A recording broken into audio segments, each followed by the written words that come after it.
Welcome to the Inner Sauce. It's a podcast about stuff. Yeah. Hello, hello, hello, hello. What is going on, world? How's my beautiful people doing today on this beautiful Friday? Welcome to the Inner Sauce, episode 9. Episode 9, almost to double digits. Let's go, man. How you guys doing? We are a little late this week. I normally record these on a Monday. It is, in fact, Friday.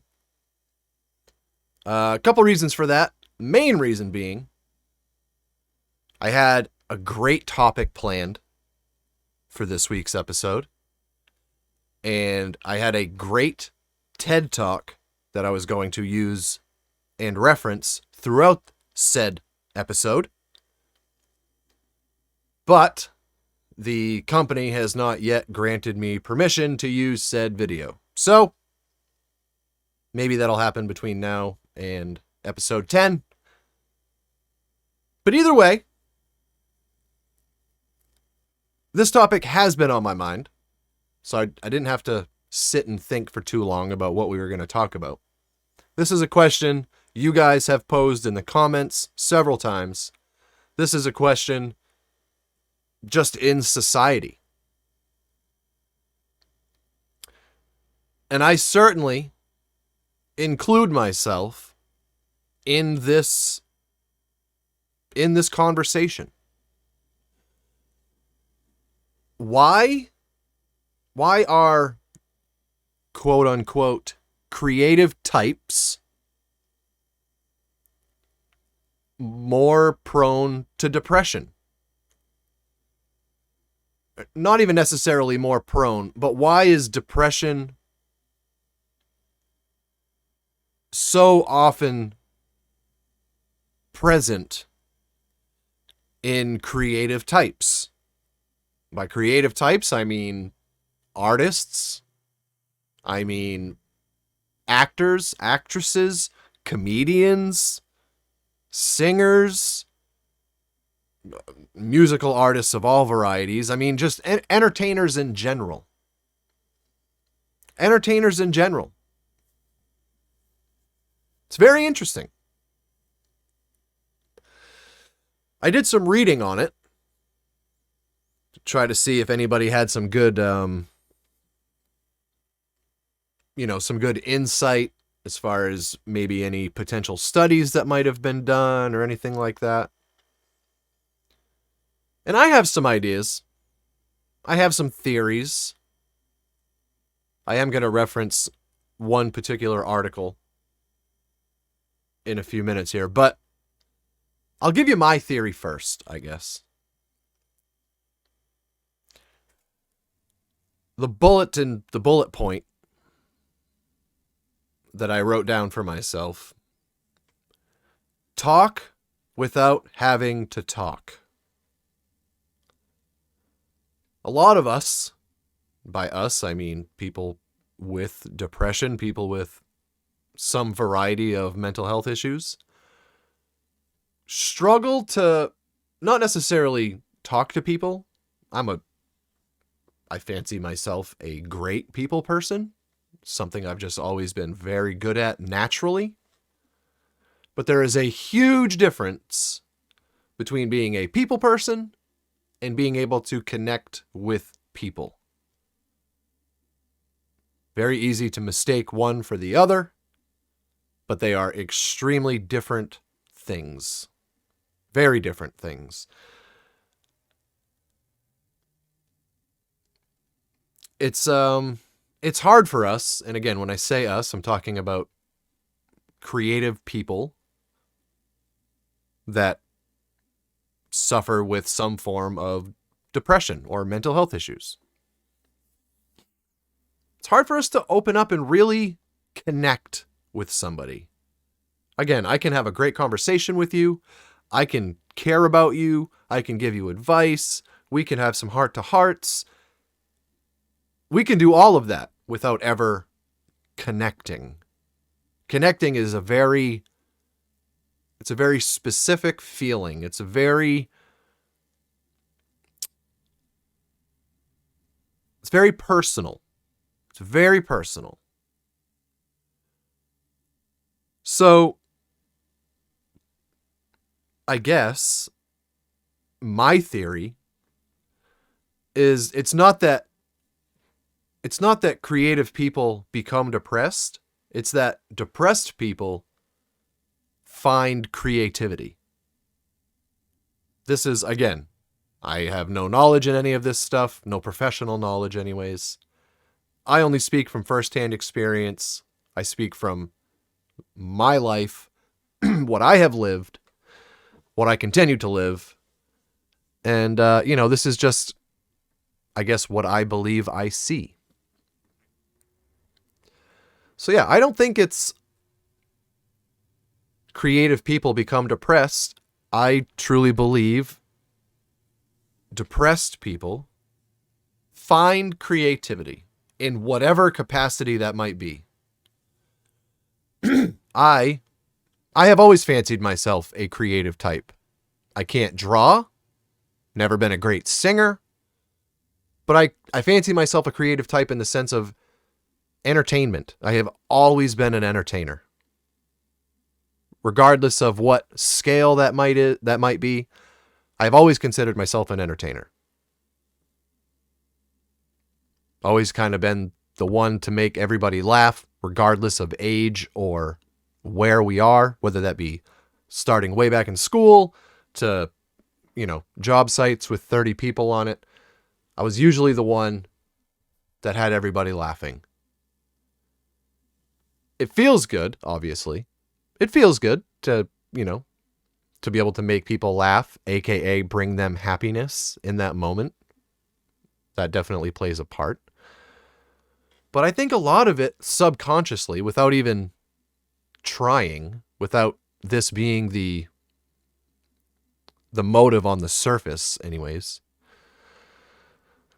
I just think it's our way of talking to people, communicating with people, without actually having to, quote unquote, talk to people. We can have a conversation with somebody sometimes for hours, sometimes days on end if they're coworkers, maybe years. You can talk to them all day, every day, and never connect with them, never talk to them.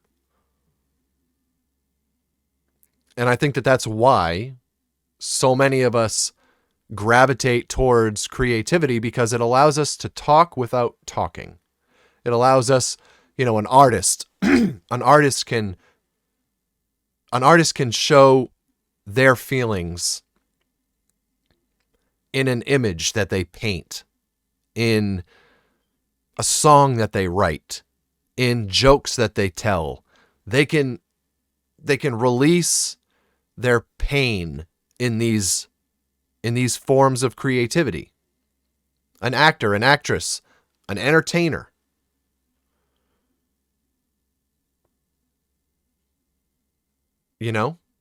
We can use this as an outlet without having to really expose our true demons,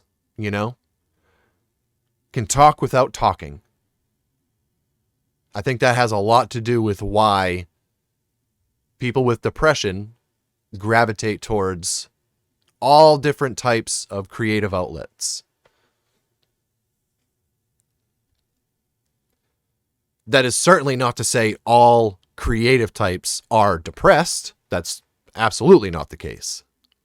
That is absolutely not the case. But it is, to be honest, it's shocking how many of them are. It is shocking the percentage of creative types that have depression. It's pretty wild. I mean, depression in itself is so rampant these days. It's so common that I suppose the percentage of any subcategory of people is going to be pretty high, just because the general population's percentage is pretty high.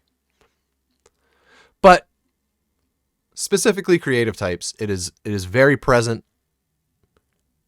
You see it all the time. All the time. I can't even count in my lifetime how many people we have lost to mental health issues. Recently, we've been talking about Chester Bennington, the lead singer of Linkin Park, who took his own life. And then when you go back and you kind of listen to his songs, somebody that doesn't digest the words, somebody that doesn't hear what he's saying and just hears a good song, they're just rocking out to a good song, would have absolutely no idea what this man is going through. But I'm telling you right now, if you just pull up, if you have a hard time hearing the words when an artist is singing, when a singer is singing, when a song is playing, I really encourage you, pull up one of Linkin Park's songs and then pull up the lyric sheet. Super easy to find. Type it into Google. All kinds of websites available. Pull up the lyric sheet and just read along as he sings. And Chester is one of, countless musicians / singers that use their music as an outlet. And again, it's not even so much an outlet.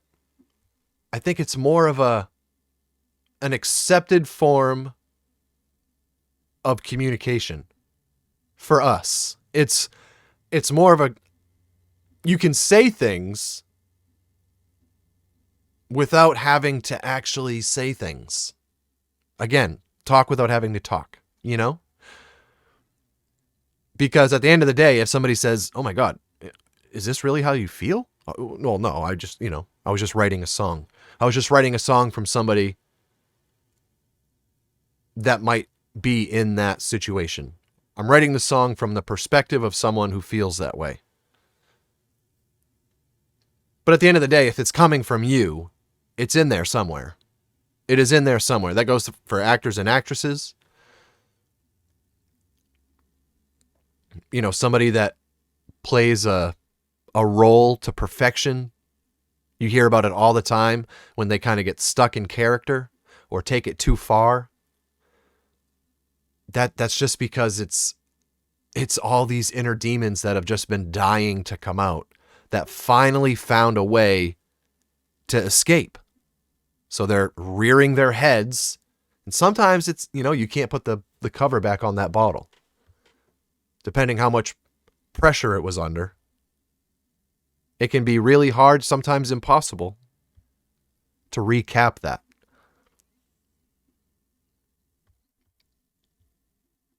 And you hear this across all genres. Music,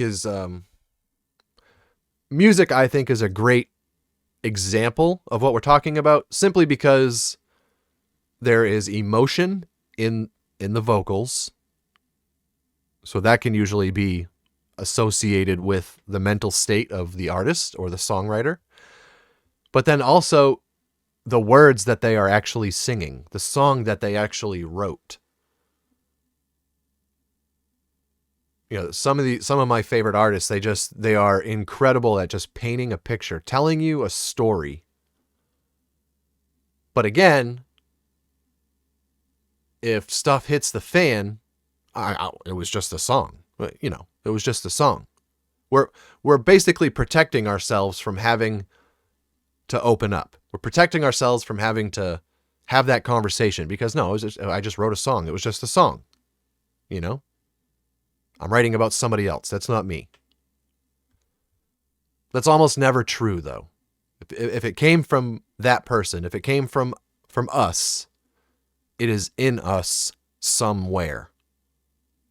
We might not even know that. We might truly believe that we are writing from somebody else's perspective. But that's in us somewhere. It has to be. It came from us. It came from within us. And it's viewed instead of, because again, this all ties back to the stigma surrounding mental health. This all ties back to the fact that for some reason, mental health is looked at the way that it is, and it is just society refuses to accept it as a legitimate health issue, which it most certainly is. I don't know when, I don't know if we will ever get to the point where that changes. I certainly hope so. I certainly hope so. Imagine how many more people would be able to realize their potential, and not only realize their potential, but imagine what these people could be for other people. Imagine the difference that so many of us could make if we could just figure out us first. I mean, a lot of us accomplished some pretty amazing things without even being able to focus on it, really.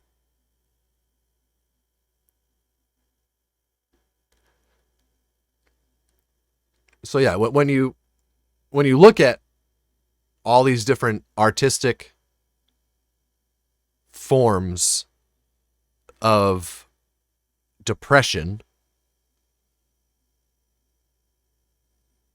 it's very interesting because it's viewed as exactly that. It is viewed as artistic expression. You hear that term all the time. Painters, it's such a beautiful artistic expression. You always hear people, man, how did they tap into that dark side, or how did they tap into that world? Well, that world, that dark side, is probably right behind their eyes. You just can't see it.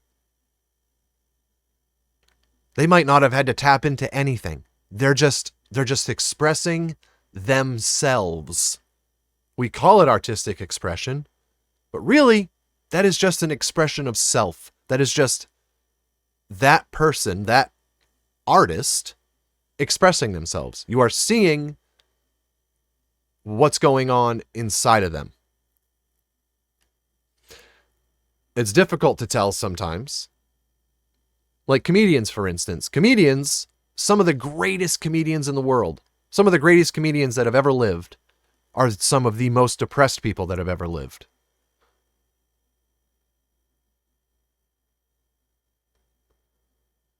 All, the self-deprecating, that's my thing. That's always been my thing. People gravitate, people can relate to self-deprecating humor. And not only that, so much of the world is just starving for gratification. They're just starving for approval. So when they hear somebody using self-deprecating humor, even if they don't think so on the surface, it's somewhere in there, it is making them feel better about themselves. And they hear a guy that talks about how overweight he is and make all these jokes about being overweight, can't fit in this, or too heavy for, all the overweight jokes, or the too short jokes, or the race jokes, the gender jokes, all of these things. It is successful because it's making people feel good about themselves. In some cases, people just find it funny. But more often than not, they find it funny because it makes them feel better about themselves. And sometimes that's just because of relatability. Like I said, sometimes that's just because you feel the same way about yourself. So it's really funny to hear somebody just acknowledge it and own it.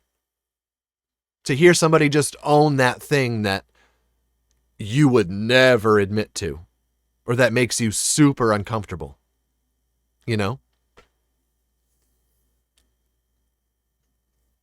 I think for a really long time,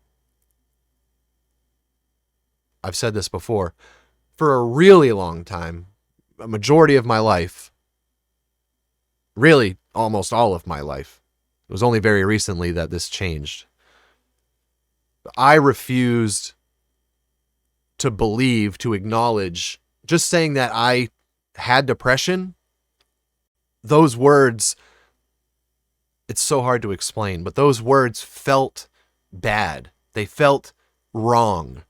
Like it felt like I was, felt like I was cowering. Not even cowering. It felt like I was, man, it felt like I was admitting to a crime. That's probably the best analogy I can give you. It felt like I was admitting to a crime to say that I had depression. Again, because in the people that surrounded me, and this is not one this is the general thought process. This is the general idea of everybody in my life. Everybody. And I mean, we talk about the stigmatization. Chances are most families are like mine. Most friend groups are like mine. Because judging by the statistics, the world is that way. It is nobody's fault. They don't know what they don't know. But it was because of that. It was because of mental health always being this really weird thing to have. Like, you're just, you have to be so weak. You have to be, it's so sad. It's so sad that they have depression. Well, I mean, yeah, it's sad when a cancer patient gets cancer. But, they're treating it. They're at least trying to fight it. Why? Well, because they're not embarrassed. They're obviously heartbroken and it's gut-wrenching. But they're not embarrassed. It's not their fault. They didn't ask for this. It's not because of choices they made. This is based on things that happened to them. This is based on their body and the way their body is made up. It's not something they decided. They didn't choose to have cancer. The same way, so many diseases you can say this about. I just use cancer because mental health is that significant. It is that serious. It is that serious. So it wasn't until very recently that just saying that I had depression was so hard. Like, I got to tell you, it was so hard. Because I would not, and it wasn't even because of anybody hearing me. I think that's, I want to make sure I get that across. It has nothing to do with the people that I'm saying it to. It's me allowing me to say it. It's me after those words leave my mouth, and then I'm in my head going, I think, I think I do. I think I do have depression. I mean, what other explanation is there? Because if I listen to everybody else, well, I mean, I'm just a loser, basically, But I don't, in my heart, I don't feel like a loser. I feel like I try to be a really good person. I feel like I love really hard. I care really hard. I feel like I work my ass off every opportunity that I am given to do so. I don't feel like a bad person. It's just, it's kind of crazy. So I think that's why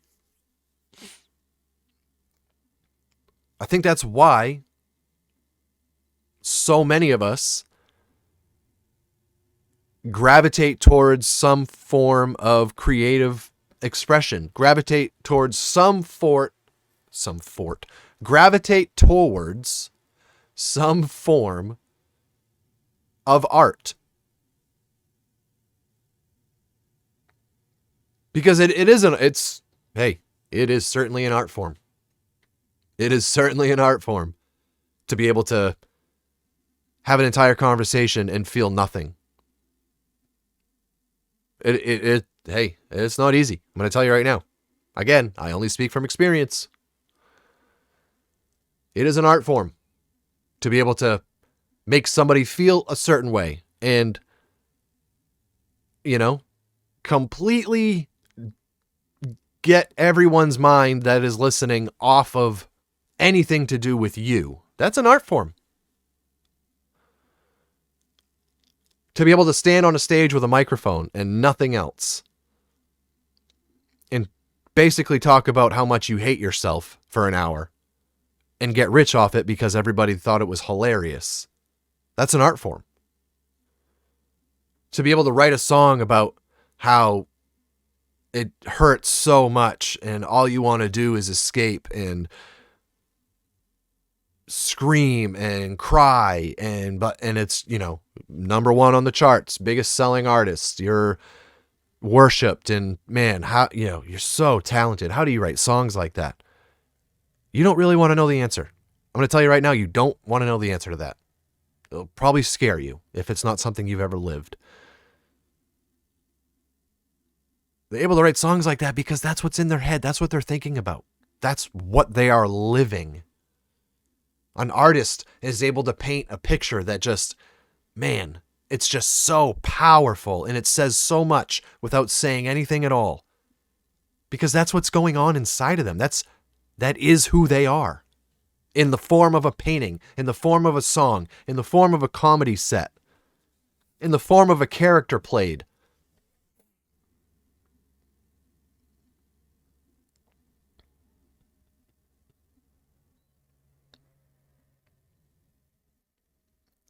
And there is a certain level of gratification. I think that, in the last episode, I brought up that Bo Burnham special that I watched, and how the closing song, I have never had anything hit me in the way that did in that moment. Never in my life.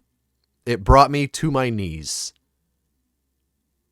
And it's incredible, because normally when you see something like that makes you feel a certain emotion, it might do that the first couple times, and then it's, you're showing other people, man, look at this, to see if maybe they'll feel how you felt when you saw it,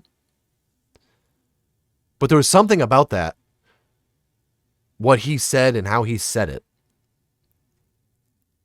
that it doesn't matter how many times I listen to it, it has the same exact effect on me. I have to literally give it everything I have not to break down every time I hear that line.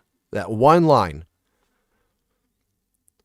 And I realized it's because of how much it resonated. How much, man, that little voice in the back of my head it must have been screaming that my entire life, and I just never let it come through. I just never listened to what it was actually saying.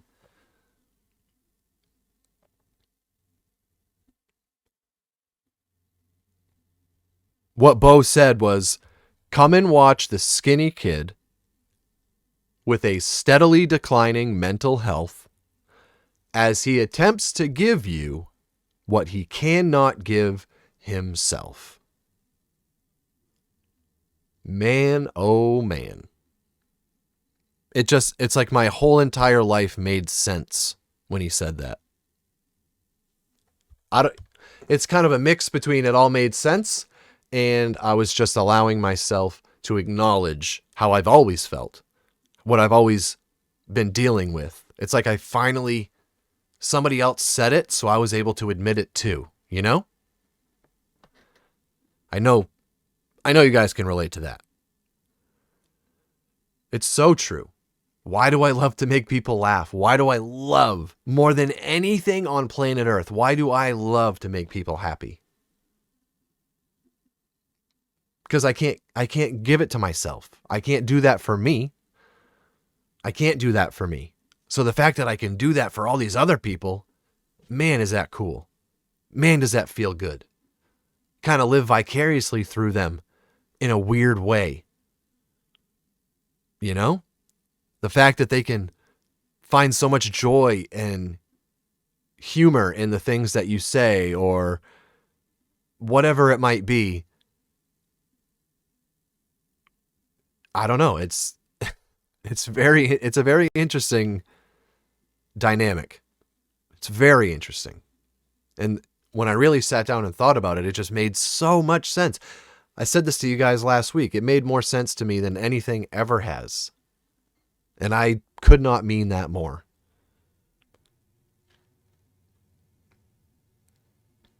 We use it as it sounds cliche and obvious, but it's true. We use it as a shield. We use our creative expression as a shield from our true feelings. It's like Here, focus on this. Here, look at this painting. Here, listen to this song. Here, listen to my jokes. Here, look at this funny face that I'm making. It's a shield. Those are all metaphorical shields.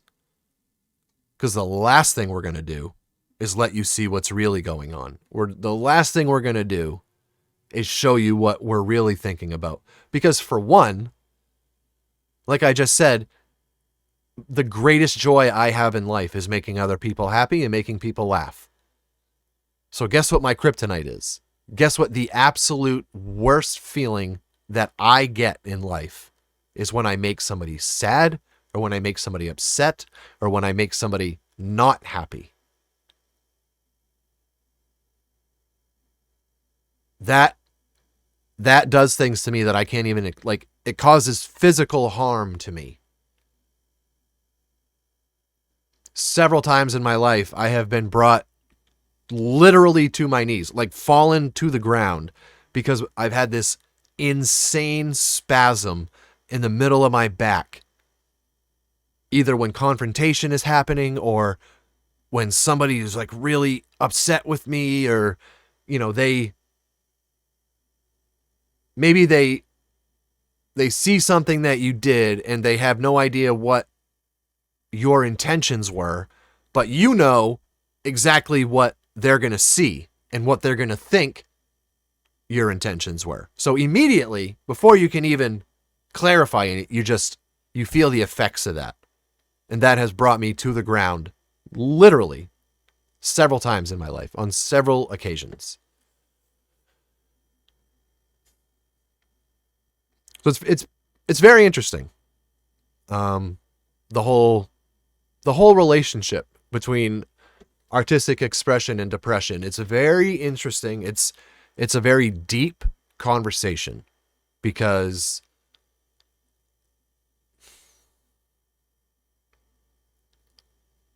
I don't know, for many reasons, right? I guess it's not just one reason. It is many, many reasons.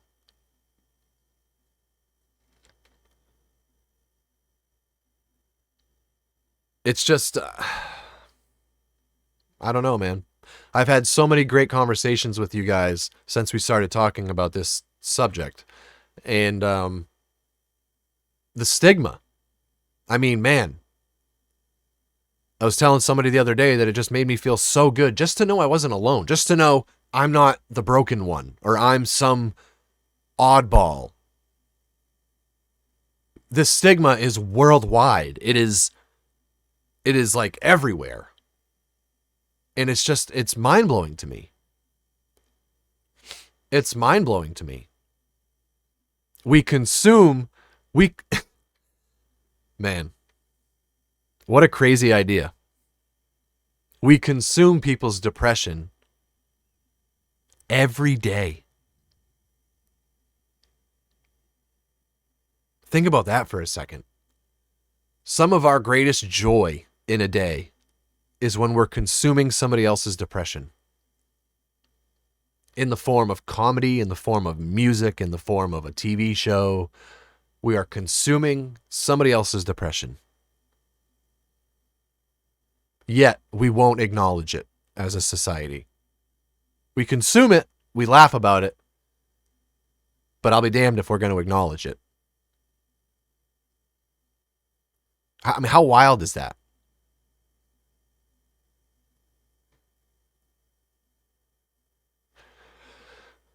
Anyways, that's my thoughts. That's my little opinion on the matter. So I'm just going to read you guys. I pulled up some this article. I went through a few of them, but this one seems like it had some good points. First one being, it is often said that artists are more likely to suffer from depression than ordinary people. Some possible reasons include the creativity and self-expression that artists often need to use in their work, the emotional intensity of the artistic process, and the ever-changing and competitive nature of the art world. Additionally, many artists live a relatively isolated lifestyle, compounding existing mental health issues. That line really really hit me. I mean, I haven't had a friend. I'm just going to be totally transparent, as I always am. I have not had a friend in my life since I was using. So basically, I haven't had a friend because those were just what do you call it? Not an associate. My God. You guys are probably yelling it at your headphones right now. Accomplice? Anyways, yeah. Just, they are more a... What is the word?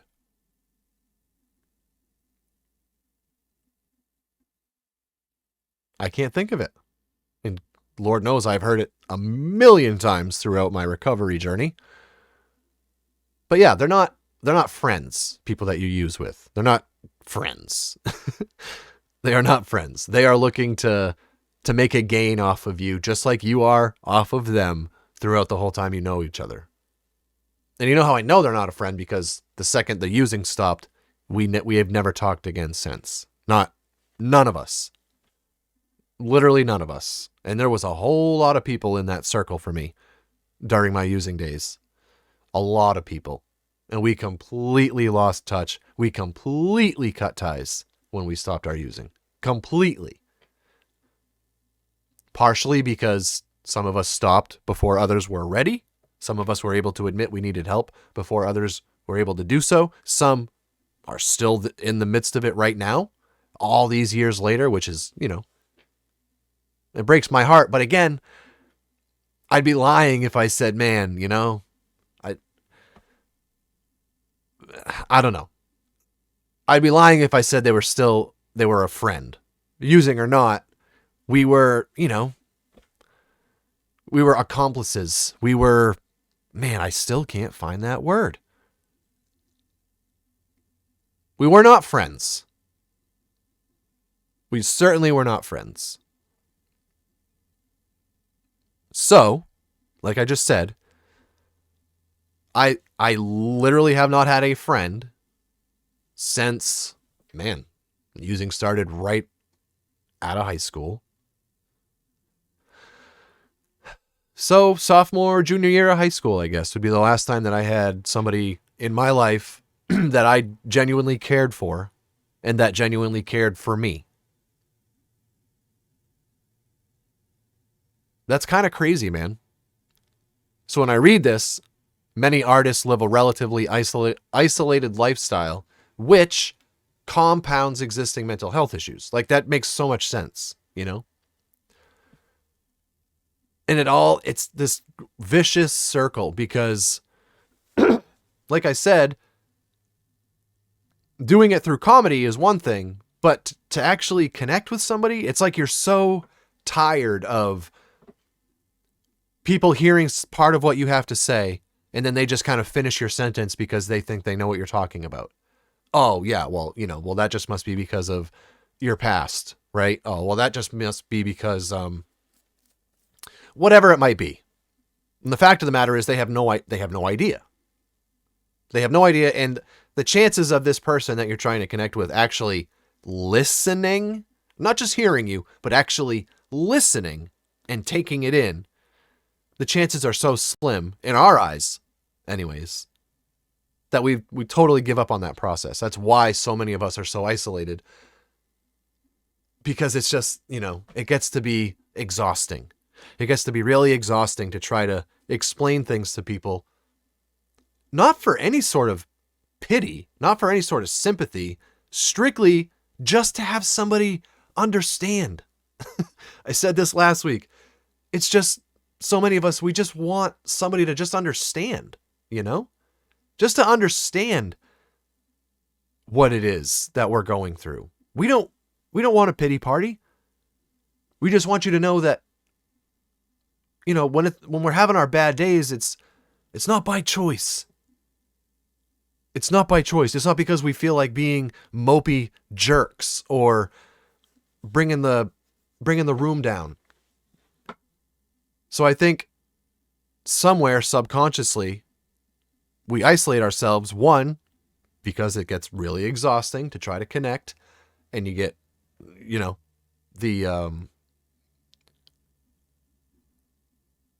the energy spent and invested, and as hard as it is for us to open up, every time that fails, that door is harder and harder and harder to open.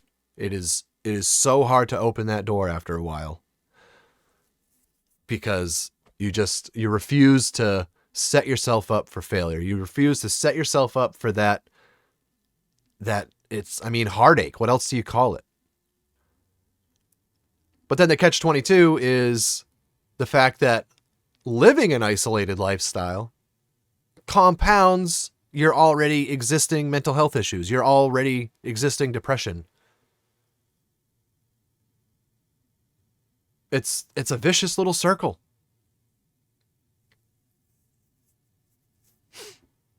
We don't want to. Part of it is that we don't want to invest all this energy to be let down or whatever and open up or whatever. But the other part of that is we don't want to bring our mess onto anybody else. Like I said earlier, my greatest joy in life is making somebody happy. My kryptonite that causes physical repercussions is making somebody sad, bringing somebody down, making somebody unhappy.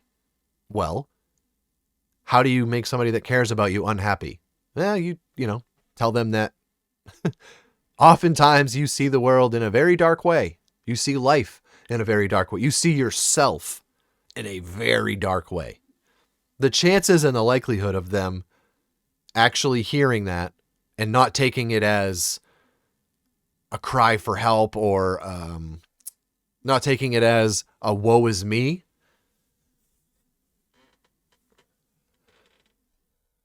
it's very slim. Chances of them actually listening are very slim. So a lot of us just stopped taking that chance. A lot of us just stopped sticking our necks out there, so to speak.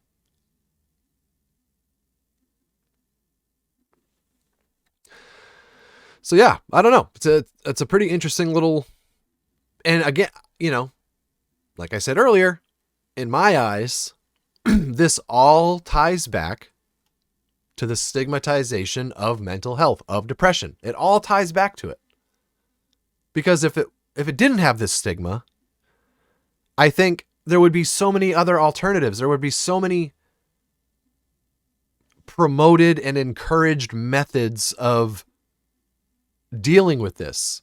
Like just sitting here, just in the midst of this little conversation with you guys, I think, why isn't there a website? Why isn't there a place where, if a farmer wants to date another farmer, there's a website for that, right? If an African-American woman wants to date an African-American man, there's a site for that.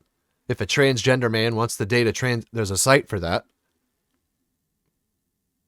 Why isn't there a site that I can go meet somebody that has common interests and common struggles with me? Why isn't there a place where people that have these depressed or depression-riddled tendencies, why isn't there a place we can meet? Why isn't there a way for us to meet up? And nobody can help you better than somebody that knows what you're going through. Period. Even through my whole addiction thing, nobody can help you in addiction. The last thing you want to hear, and it's not even that you don't want to hear it, you're just simply not going to listen. You can't tell me about recovery if you've never been an addict. Like that, Bill Burr has a great joke that would be like me writing a book, the third trimester, in what to expect, right? You don't want to hear that from me. Just like I'm not going to take recovery advice from somebody that's not an addict. Oh, you went and got a degree? You read some books? Well, I'm going to tell you what, you know zero. You know absolutely nothing. And I could not be more serious when I say that. You just don't realize the depth. They didn't teach you in that little textbook the depth and how far those branches go out, those those addiction, the addiction repercussion branches, they go so far and the roots go so deep. They didn't teach you that in your little textbook. So I don't want to hear that from you. It's just like, it's the same thing with depression.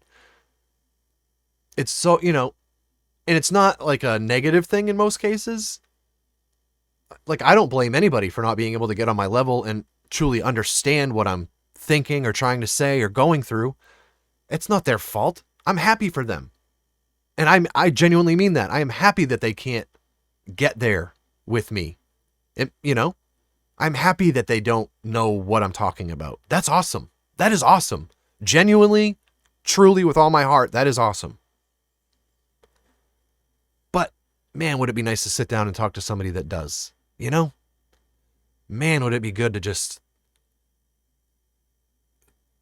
talk to somebody. Because like I said, until very recently, until I heard that line from Bo Burnham and had some conversations with you guys, I was never even able to look at myself and admit that I had mental health problems. I couldn't even admit it to me. So what do you think my chances are of admitting it to other people and then getting them to understand it? The odds are not very good. So why isn't there a site for me to go to? Why isn't there some avenue, some method of getting folks with mental health issues connected? And we could start it out the same way they do on all these dating sites. Common interests. Hey, we both like to watch football. Hey, you want to come watch a football game with me? That'd be cool. Like, it's to the point where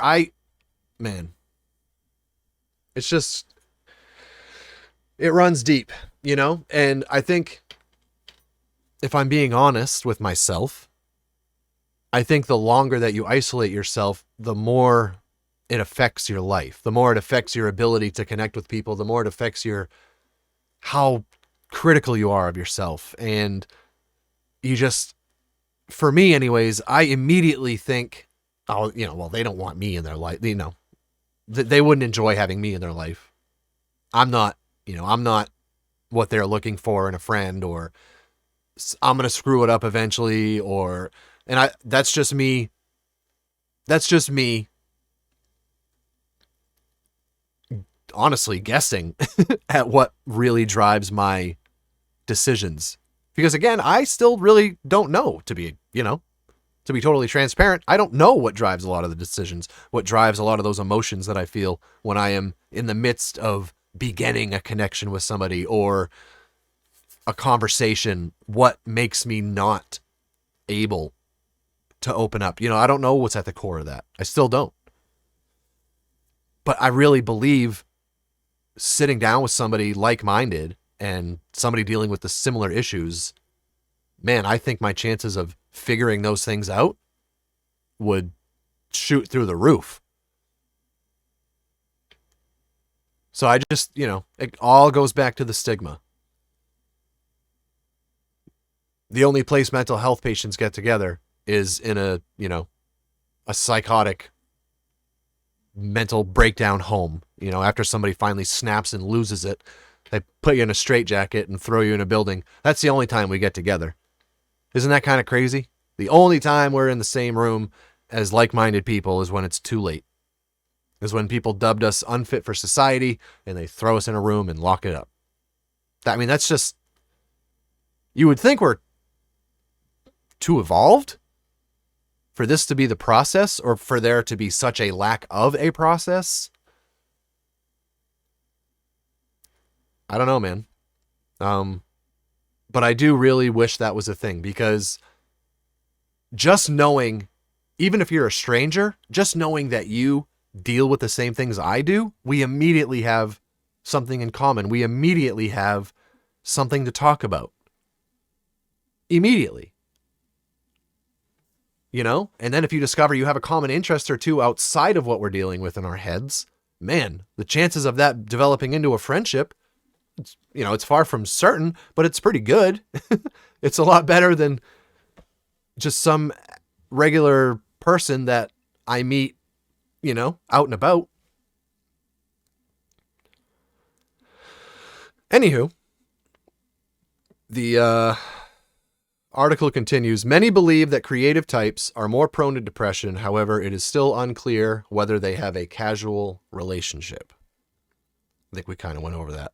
Some studies have found that creative people are more likely to experience negative emotions and depression symptoms, including sadness and anxiety. I mean, those are just symptoms.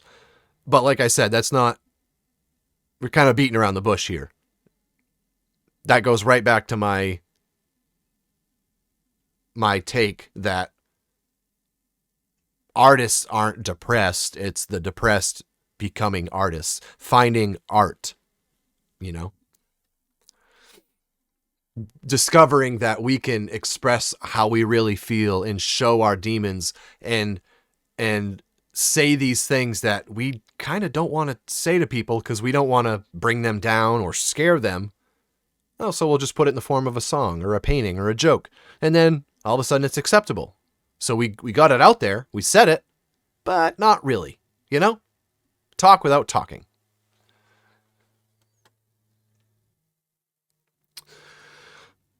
Continuing. However, it is unclear whether this is because creative people are more sensitive to their surroundings or something about the creative process that contributes to these feelings. Again, I'm not sure I agree with that. Depression and creativity are often characterized by focusing on inner thoughts and feelings, a reflective nature, and a heightened sensitivity to them. More or less. Yep, I won't disagree with that. Additionally, both can involve a sense of isolation from others and be misunderstood. Well, that is just a fact. This can be a painful and challenging process and can easily get lost, leading to depression. Yeah, I mean,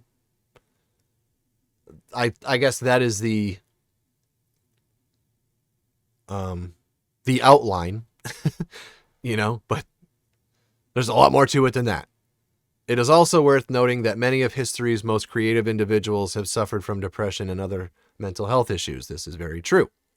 This suggests that depression and creativity are linked somehow, but further research is needed to determine the nature of this relationship. I gave you my theory, and I don't know. I kind of think I'm onto something. You guys let me know what you think in the comments, though. How do artists typically show signs of depression? Well, I mean, in their art. Artists pour their maximum efforts, their hearts and souls into their work, only to receive criticism or reject it. Rejection can lead to a feeling of worthlessness and despair.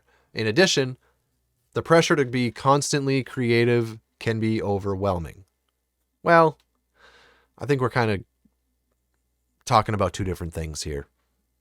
That sounds like the pressures of somebody that is a successful artist in whatever capacity, because like me, I have no pressure to be creative. I sit down in this chair and I be me, and people are entertained by it.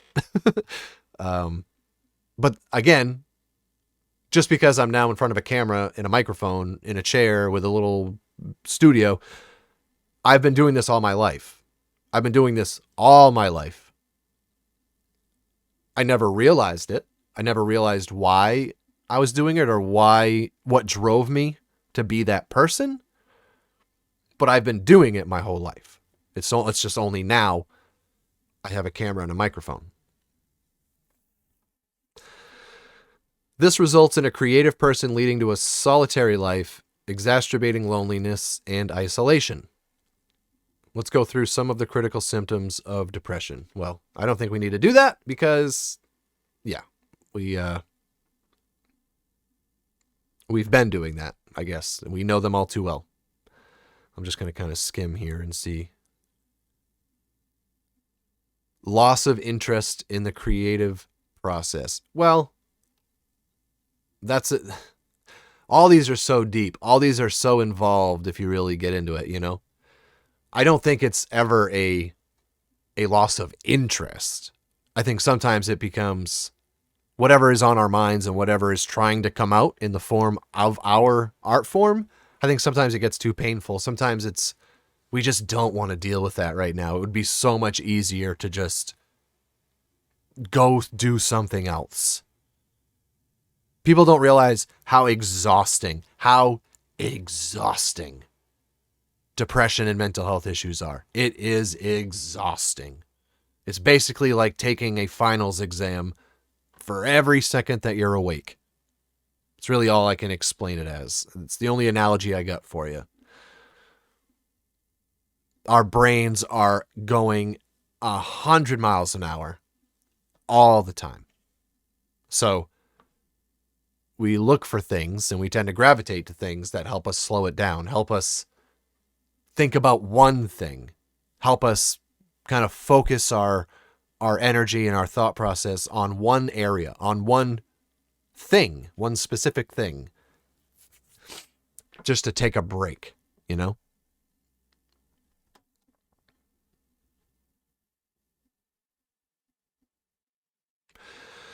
Let's see if they got anything else in here. It's important to remember that major depression is an actual illness and that loss of interest is just one symptom. So I guess they did nail it. Yeah. Nope. I'm going to say that again. But it's important to remember that major depression is an actual illness and that loss of interest is just one symptom.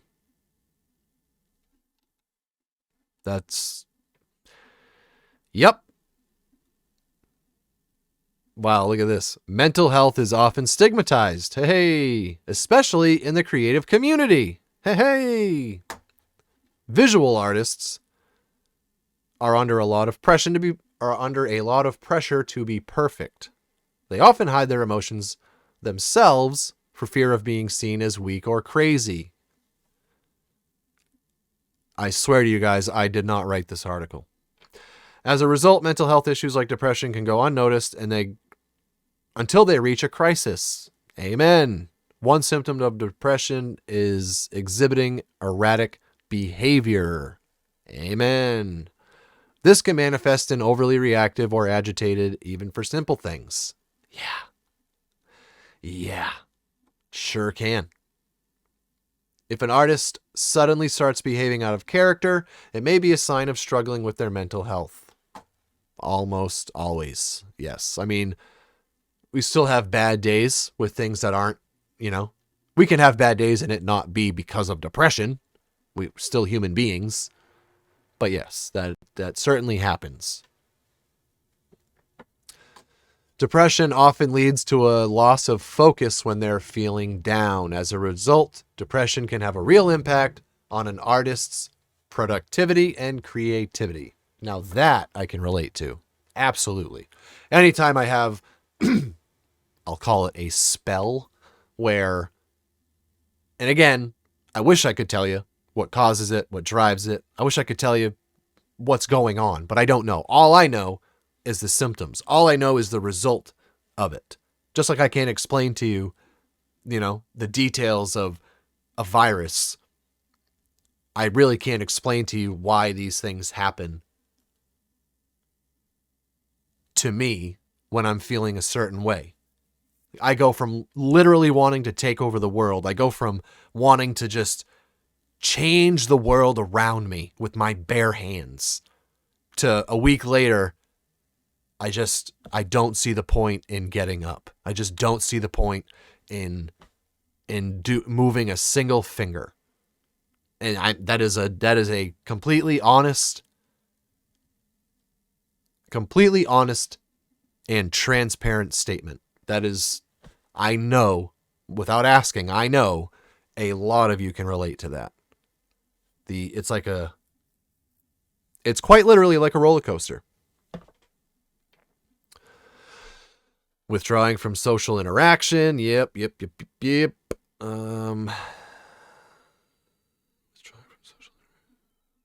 Withdrawing from social interaction is a common symptom of depression. When artists feel down, they may pull away from people and activities they once enjoyed. Yep. this seclusion may manifest. Like for me, I'm just going to be, I don't know who listens to this, but I'm just going to be totally honest with you. My favorite day of the week growing up was Sunday. It was Sunday. I'd go to my grandparents' house. My dad and all the guys would watch football all day. My grandmother would bring us some snacks. That was literally my favorite time every week. I looked forward to that all week long, and then I was just so happy the whole time we were there. And to be completely transparent and honest with you guys, it is so hard for me to sit in that same room with the same exact people. Not because of anything they said, but because of what goes on in my head. It is a constant feeling of being judged when they have never given me a reason to think that. They have never, ever said anything or done anything to make me feel or think that way. I want to make that very clear. This is me. This is on me and whatever is going on in my head. You guys know exactly what I'm talking about. Sitting in that room, it feels like, like I said earlier, it feels like I got busted for a crime and I'm sitting in the interrogation room. It's exactly what it feels like. Just paranoia, guilt. Man, is it an awful feeling.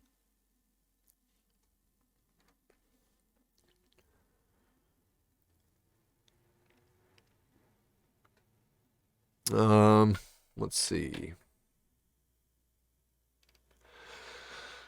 If you see or notice an artist withdrawing from social interaction, you must reach out and offer support. Now, we've talked about this in the past.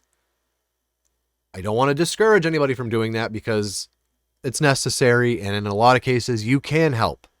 It's one day at a time.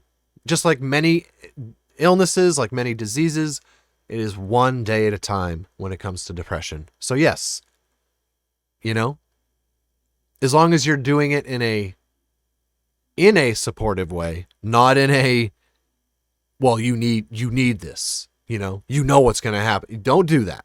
Don't do that. Don't back them into a corner. Don't give ultimatums. That is the absolute fastest way to lose the ear of somebody with depression.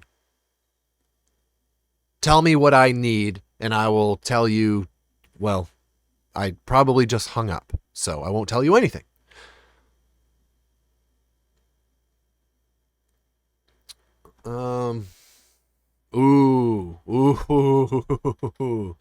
Experience of changes in sleep patterns, appetite, or weight. Boy, oh boy. Could do an entire episode on that. I don't sleep anymore. And I try. Man, do I try. But again, like I've said in the past, I'm not going to fix these things with man-made pills. I am so far beyond that. That is not in my... That is not... It's not an option for me. It's not an option. You could tell me that this pill is going to fix all my problems, and I will tell you to keep it. It's just... I don't believe in it, man. I do not believe in the pharmacy. I do not believe in pills of all kinds. I get, some of them do great things. I just don't believe in it. Simple as that. You're not going to change my mind. One of the most notable symptoms of depression is changes in sleep patterns. Those who are depressed may have difficulty falling asleep or staying asleep. That's very interesting, man. That's very interesting. They may also find that they wake up earlier than usual or have trouble getting out of bed.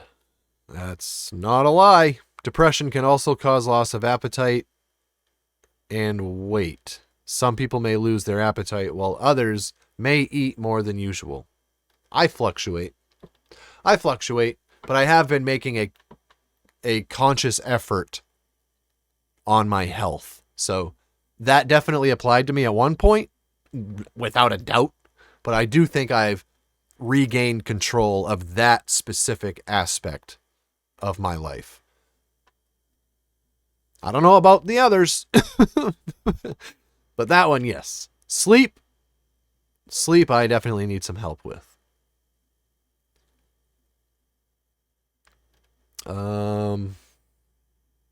Difficulty in concentrating, of course. Struggling with self-expression, yeah. Negative thoughts of self-destructive behavior. Negative thoughts or self-destructive behavior. Yeah.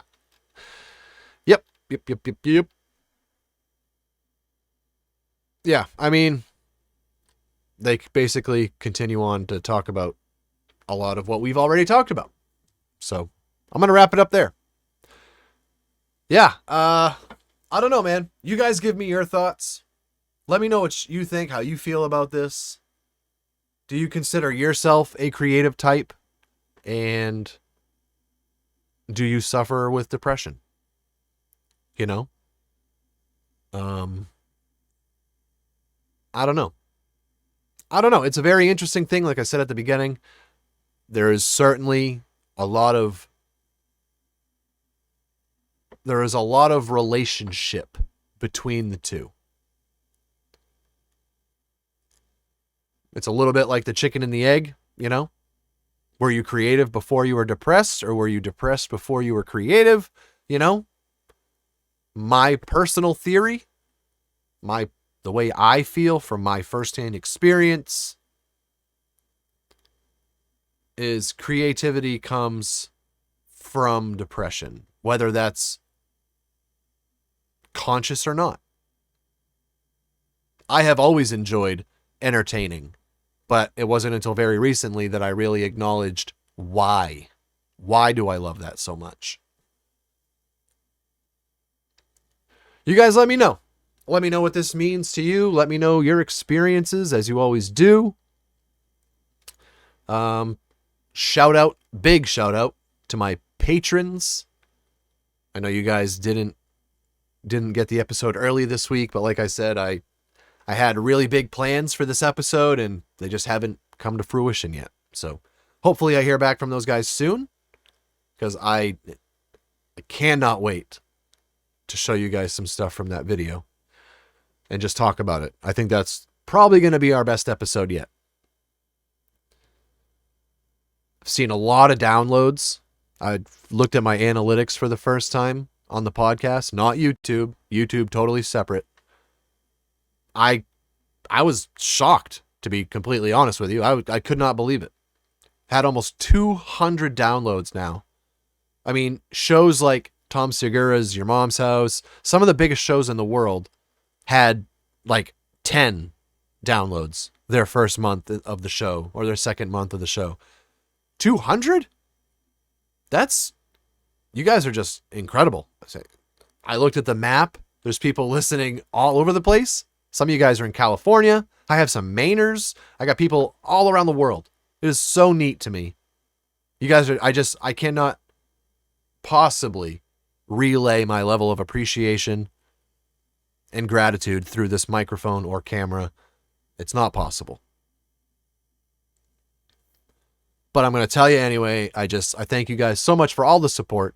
My patrons, the YouTube family, anybody listening, they're downloading the podcast. You know, I'm, even on my bad days, I do believe in what I'm working towards. I do believe in my purpose for doing all this. That has not wavered at all. The momentum is really ramping up. I don't know if you guys have noticed, but the YouTube channel is growing very fast right now. Very fast. Faster than it's ever grown. Everything is just pointing straight upward. I genuinely feel in my bones. I had this very weird, almost like an outer body experience in August, just a couple weeks ago, that like the tides have really shifted. Like the rest of my life starts now kind of deal, you know, if that makes any sense to you. But yeah, thank you to everybody listening. Thank you for downloading. Thank you for the support. And I really want to hear from you guys. I don't just say that. I really want to hear from you guys. Let me know in the comments how you relate to this, if you relate to this. Maybe somebody in your life that this makes you think of, talk to me. I just, talk to me. Talk to me. Because even if we're not in person, it still does so much for me mentally, spiritually, emotionally, to engage with you guys in these comments and just to read all of these things that you guys have to say. I just think it's fantastic. And I told somebody the other day, it's amazing that what I'm doing is helping people, because what they don't know is this is helping me probably more than anybody else. I hope that's not true. I hope I'm helping somebody more than that. But the point is, I really appreciate the support and all of you guys listening and continuing to come back,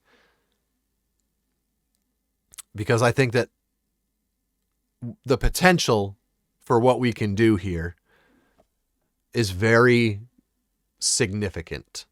I really, truly believe in my heart of hearts that we can make a gigantic impact on the world. And I'm not going to stop until we do. I'm not going to stop when we do, to be totally honest. So, thank you guys again. Go check out the YouTube channel, SauceyDad with an EY. Go check out the Patreon page, patreon.com/SauceyDad. Again, they usually get these episodes every Monday. The rest of the world gets them every Friday. They have some music reactions on there that only they can access. We watch TV together every week. Well, usually. We had a pretty tragic little incident in the family this week. So, little off week here, but I wanted to make sure I got this podcast done because this is very important to me. And like I just said, I need this as much as anybody else does. So it was important to me that I come up here to do this, sit down and chat with you guys. And yeah, I'll see you guys very soon. I'll talk to you guys very soon. I really hope that they give me permission to use that TED Talk and we can talk about it. So I love you all. Football's back, by the way. Oh, yeah. Oh, yeah. Man, was it very satisfying to watch the Rams get just slaughtered on national TV last night. I hate the Rams. I don't even know why. I just hate the Rams. Stop beating the Bucks, man. All right, guys. Have a great weekend. Have a great week next week. I'll talk to you soon. I'll talk to you guys in the comments. This has been The Inner Sauce with SauceyDad. Episode 9. Over and out, man. I'll see you guys next week. Take care of yourselves. Take care of each other. Stay safe out there. Peace out. SauceyFam.